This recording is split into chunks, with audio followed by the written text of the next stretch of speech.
तो समय निर्धारण में ये देखा गया कि जब हम पूरब और पश्चिम में बांटेंगे तो कुछ देश ऐसे होंगे जो एकदम इसी सीध में तो नहीं होते, कुछ हिस्सा जो है देश का इधर आ सकता है तो कुछ हिस्सा इस साइड आ सकता है।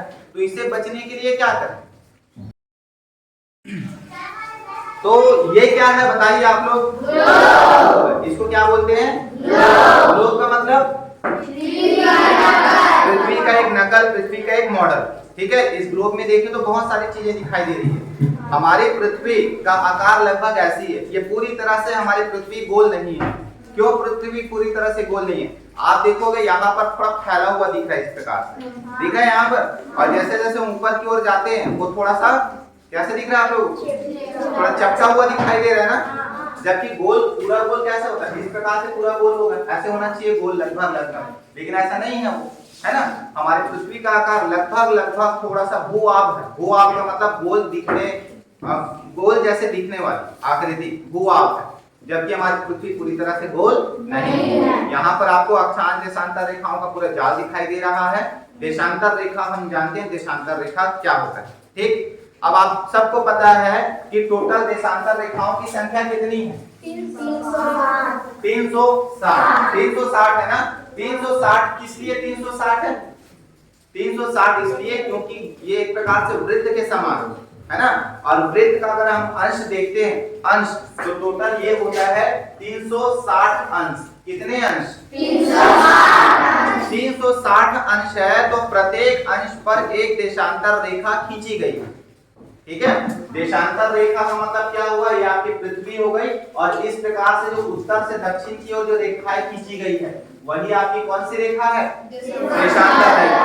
तो ये पूरे देशांतर रेखाओं की टोटल संख्या को अगर हम देखें तो टोटल देशांतर रेखाओं की संख्या कितनी है? 360। 360 है टोटल देशांतर रेखाओं की।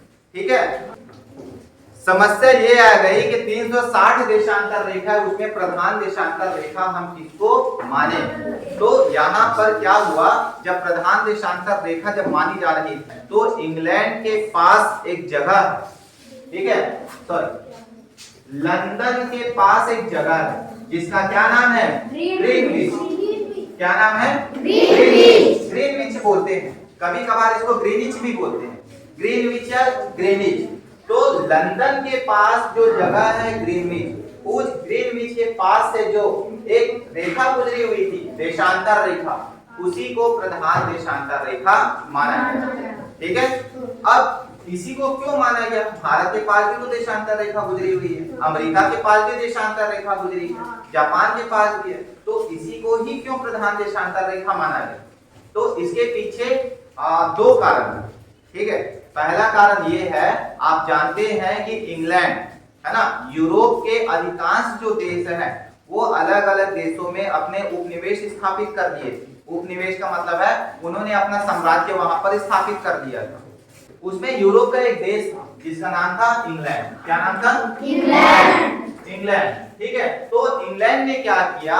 इंग्लैंड ने कहा भैया कि हमारा जो देश है वो देश विश्व के अधिकांश हिस्सों में अपना शासन स्थापित किया हुआ है, इसलिए जो प्रधान देशांतर रेखा गुजरेगी वो हमारे ही देश से गुजरेगी। ठीक है, इंग्लैंड के बारे में कहा जाता है ब्रिटिश शासन का सूरज कभी भी अस्त नहीं होता। इसके पीछे एक कहानी थी। क्या कहानी थी? इंग्लैंड ने विश्व के अधिकांश हिस्सों पर अपना साम्राज्य स्थापित कर लिया था ब्रिटिश क्राउन ने। ब्रिटिश मतलब इंग्लैंड, याद रखना। ठीक है, तो क्या होता था, इंग्लैंड का एक शासन यहाँ पर है, एक देश में शासन यहाँ पर है, दूसरे देश का शासन यहाँ पर है। ठीक है ना, तो अगर यहाँ पर सूरज अगर ढला, यहाँ पर अगर दिन हो रहा होगा, ठीक है, यहाँ पर दिन हो रहा होगा तो जाहिर सी बात है सूरज उगा हुआ है। अब मान लो यहाँ पर अगर रात हो गई तो दूसरे साइड तो दिन होगा, दिन होगा ना, तो दूसरे साइड में भी इंग्लैंड का शासन है, उपनिवेश है।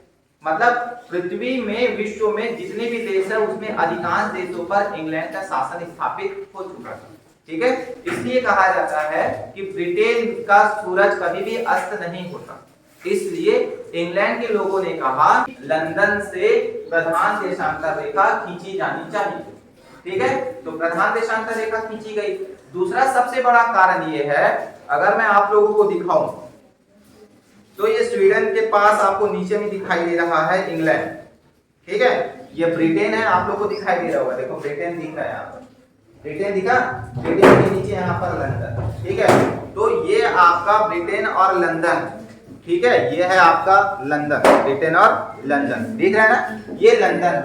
अब ये देखिए, अगर मैं लंदन के पास से एक प्रधान देशांतर रेखा इस प्रकार से खींचता हूं, ये प्रधान देशांतर रेखा है, 360 में प्रधान देशांतर रेखा, ये प्रधान, इसको मान लिया गया, शून्य मान लिया गया, ठीक है, ठीक है, ये प्रधान देशांतर रेखा। अब ये प्रधान देशांतर रेखा है, तो इसके जस्ट मैं पीछे की ओर खींचता हूं इस प्रकार से, तो आप देखेंगे इसके पीछे के साइड में देखोगे तो कोई भी देश यहाँ पर ज्यादा नहीं, ठीक है। जब प्रधान देशांतर रेखा में जब हम समय का निर्धारण करेंगे, तो जो उस समय निर्धारण करने वाले थे उनके सामने समस्या ये थी कि जब हम समय का निर्धारण करें तो कुछ देश पूरब साइड में आ जाएंगे, ये तो आपका बीच में बट गया है ना, इसको शून्य देशांतर रेखा माने हम लोगों ने, एक साइड पूरब साइड हो गया, एक साइड पश्चिम साइड हो गया, है ना। तो समय निर्धारण में ये देखा गया कि जब हम पूरब और पश्चिम में बांटेंगे तो कुछ देश ऐसे होंगे जो एकदम इसी सीध में तो नहीं होते, कुछ हिस्सा जो है देश का इधर आ सकता है, तो कुछ हिस्सा इस साइड आ सकता है, तो इससे बचने के लिए क्या करें, ठीक है। तो उन लोगों ने अंतरराष्ट्रीय तिथि रेखा निर्धारित की गई, अंतरराष्ट्रीय तिथि रेखा। तो ये अंतरराष्ट्रीय तिथि रेखा जो आपका इंग्लैंड जो देश था उसके जस्ट पीछे वाले जो देशांतर रेखा था, उस देशांतर रेखा को अंतरराष्ट्रीय तिथि रेखा घोषित की गई। अंतरराष्ट्रीय तिथि रेखा का मतलब क्या होता है कि अगर हमें समय को घटाना होगा या बढ़ाना होगा तो हमें एक निश्चित हद चाहिए, सीमा चाहिए कि यहीं तक हमें घटाना है या जोड़ना है और यहाँ तक हमें घटाना है। अगर ये अंतरराष्ट्रीय सीमा ना रहती तो हम लोग घटाते घटाते पूरा गोल घूम जाते, है कि नहीं। तो इसके निर्धारण के लिए 1883 वहां पर अंतरराष्ट्रीय तिथि रेखा निर्धारित की गई, ठीक है, इतना समझ में आ गया। अब जैसे कि मैंने आप लोगों को बताया टोटल देशांतर रेखा की संख्या कितनी है, 360 देशांतर रेखा है ना, 360 देशांतर रेखा। समय निर्धारण कैसे करें थोड़ा सा समझना होगा।